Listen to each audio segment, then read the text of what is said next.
Nakareels po ako. Bye-bye. Reyna, saan ka pupunta? Nay, Greg po. Ana, listen to me. Just give me another chance. Ana.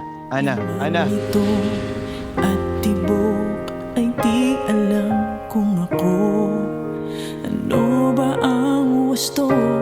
Magkalit naman nga tayong dalawa. Sino ba talaga kayo umuwi? Si nanay o ikaw? Yung kausap mo kanina, yung ex mo, si Mark yun, di ba? Hiwalay na kayo, di ba? Ba't mo pa sinasagot yung telepono? Saan ka ba galing? Eh, di ba sinundo ko si ate? Baka nakipag-date ka. Wala ka pa bang boyfriend? Eh, kagabi, babae yung fina-flirt mo. Ngayon naman. Ana, can't you accept the fact that I'm fluid? Never solid, never gas. Fluid. Huwag ka na umiyak.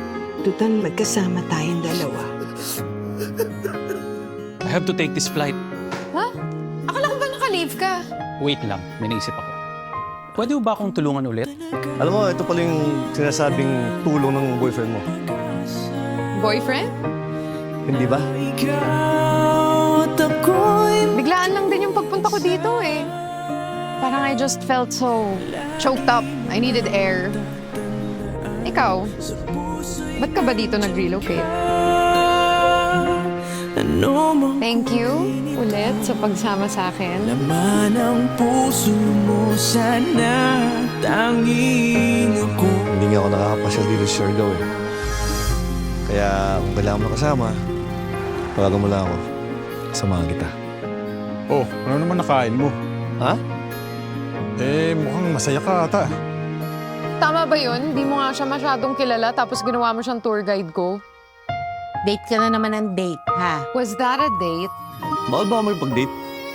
Single naman ako eh. Tol, kung gusto mo talagang makita ng tunay na magmamahal sa'yo, eh wag mo naman itago ang sarili mo. Paano mo nga ba minahal si Tito Bogart? Kahit alam mo namang may mahal siyang iba. Wala namang kondisyon ang tunay na pagmamahal. Pagmahal mo siya, kahit sino pa siya, kahit ano pa siya.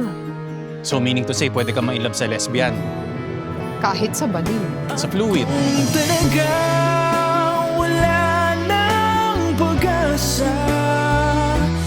na ikaw Ata, at ako'y mag-iisa. nandidiri ka pa sa akin? Ano mang kulay nito, laman ang puso mo, sana tangi